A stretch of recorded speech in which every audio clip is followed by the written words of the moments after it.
Nó mama nè. Mama nè. Mình đây mama nè. Bé tường thành câu suy nào mà. Giờ mà. Mình đây nữa mà.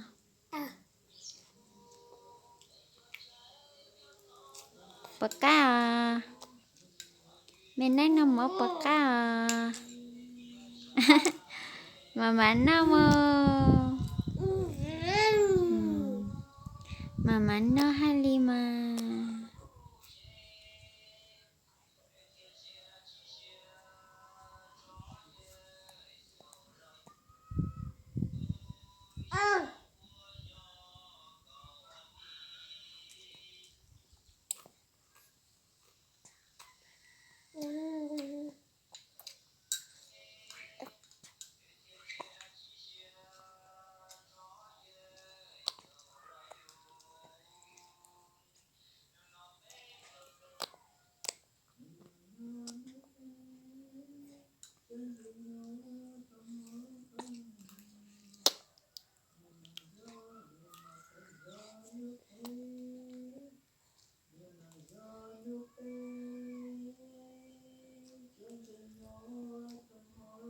Bạc cá nọ.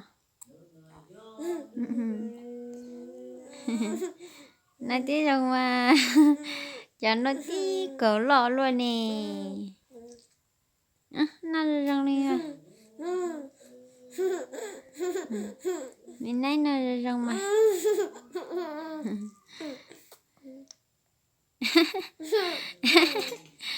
Vô. Tôi kiến bắn lại.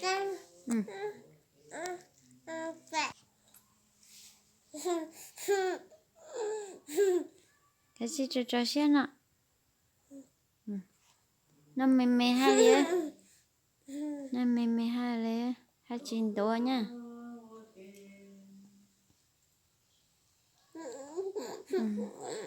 Mình thấy nó chợ. Nó chợ.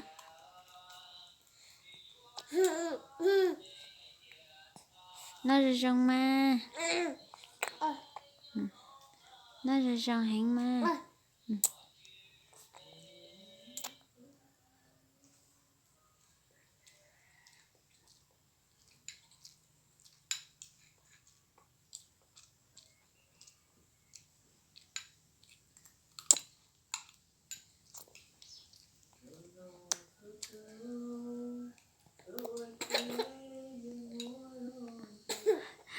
Mà nó mà cá lợn thôi lọ cá là hành gì lọ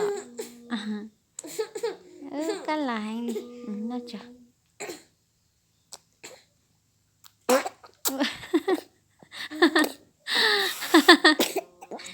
nó chờ mấy cái ngu ngu đi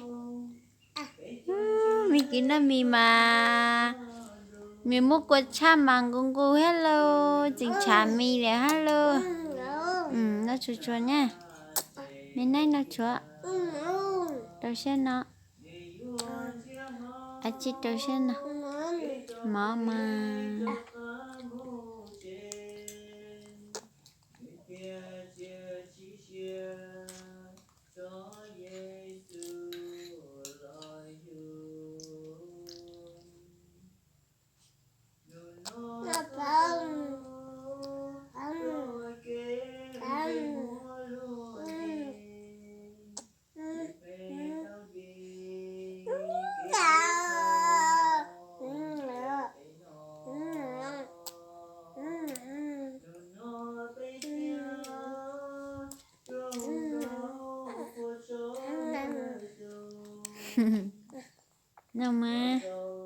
no mà cái gì nó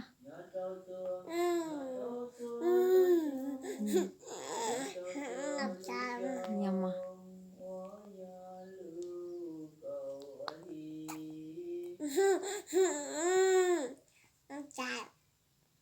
tôi xem nè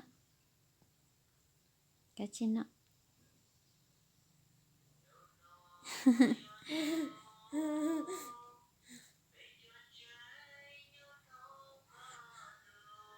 nó chờ mà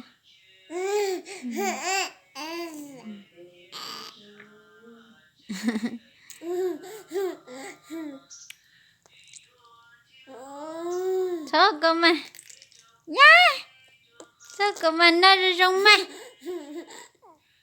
cái nó rồi rong đi nó rồi rong cho cơ mà ui cho cơ cơ kia kia đi à pi đi